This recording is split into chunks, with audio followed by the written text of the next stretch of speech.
page 37.16. Microphone. On page 37.16, it's a shame Northumbrian Water are not here. We are almost at full capacity, and we do flood in heavy rains and have overflow currently in our ward just near the White Horse Hotel, which would not happen if capacity were in recognised safe guidelines. We have continually wetter weather and no reason to believe that the trend will reverse. What specific checks have the planning officers done to ensure capacity is there other than relying on an email reply from Northumbrian Water? Could we demand completion of these works are in place first to avoid any potential of an environmental damage later? And who would pay and be held accountable when there's leaking sewage that flows into the ward I represent and eventually the town centre? And there's another point on page 37.23. Natural England may have raised no objections regarding nutrient neutrality, but we are in biodiversity crisis. Can we save the established hedgerows and trees as a priority? Wildlife corridors are necessary. We have many established corridors along railway lines and rivers and boundaries. I would urge plans to build around these established safe havens for many of the red and amber listed endangered species currently living in the north of Darlington. We also have rare-black poplars that need to be retained. Somebody mentioned 633 trees to be planted in I can't remember the word, mitigation, yeah. But that is not enough. This equation recognises that it takes 25 years for 3 trees to provide the same carbon capture as one mature tree. We need to be planting more trees, not less, to be ahead of the curve. Taking the 25 and times it by 3, you get 75 trees need to be planted to stay carbon neutral right now. And using these maths, you're only going to be chopping down 8.5 trees. Can you provide the comparable tree planting methods of 75 trees per one mature tree, felled or even better, double that to 150 to ensure our carbon capture is more than before?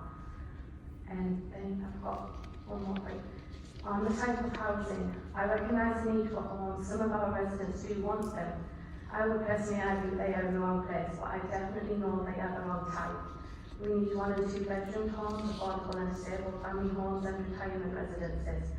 And if the development, it's saying it's too cost to buy houses, so it's saying cost to build houses that are needed over profit on larger houses, why hasn't government funding been sought to subsidise and ensure the needs of the residents are met?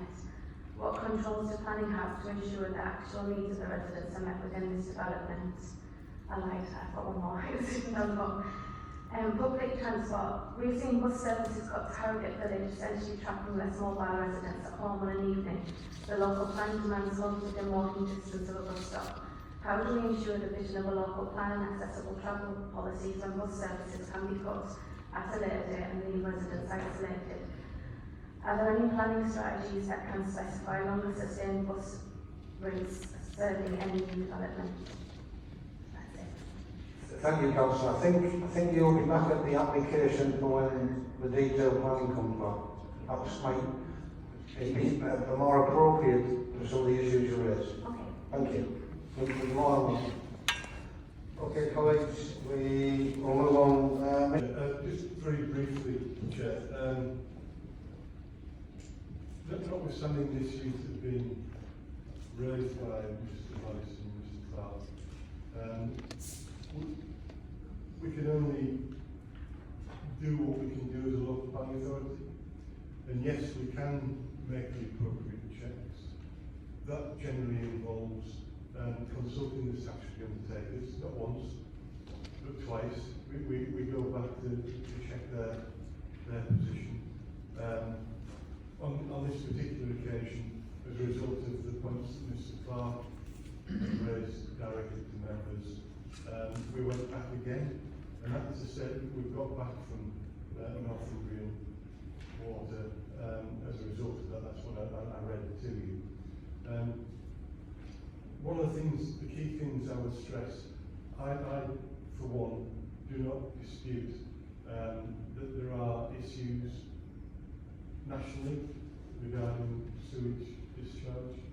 As a matter of fact, it's on the news most days. But in our place, what we've got to concentrate our minds on is whether we've gone through the appropriate channels to make sure that sewage capacity is available.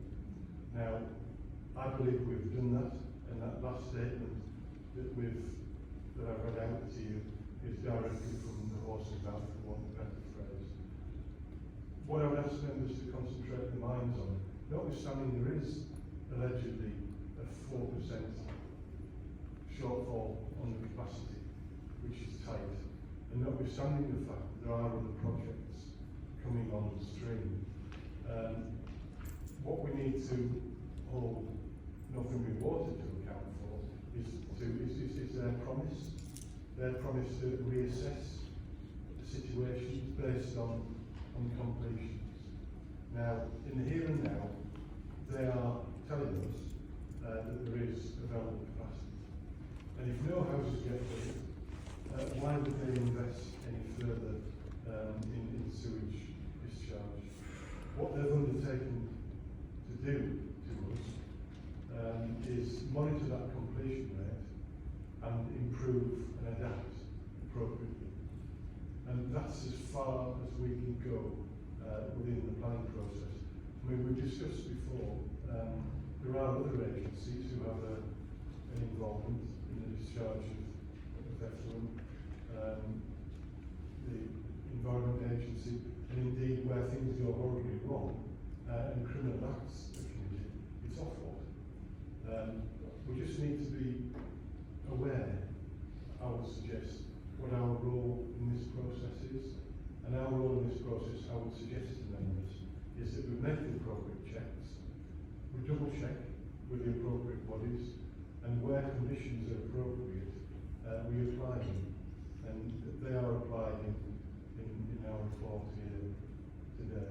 So that's the issue regarding sewage, as far as I'm concerned with you. The other thing, the very short point I would make, Chair,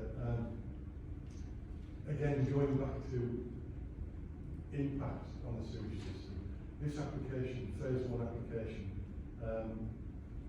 is a piece of infrastructure. It's a road. As a result, if members were minded to grant this particular permission, it wouldn't give anybody the right to build houses.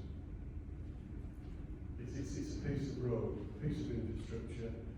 It facilitates the future building of houses, and it facilitates the building out of the green space. But it doesn't actually grant planning permission for housing in the here and now, got any further impact on the sewage system. When the RMs come along, the reserve matters, the detailed application within those cells, legitimately, Northumbrian Water would have to further engage, adapt, and improve their system to make sure those completions are taken account for. In the here and now, the application we're looking at, my advice to you is that's not the case because there are no new houses to be built as a result of this project. Thank you. And any members got questions for officers?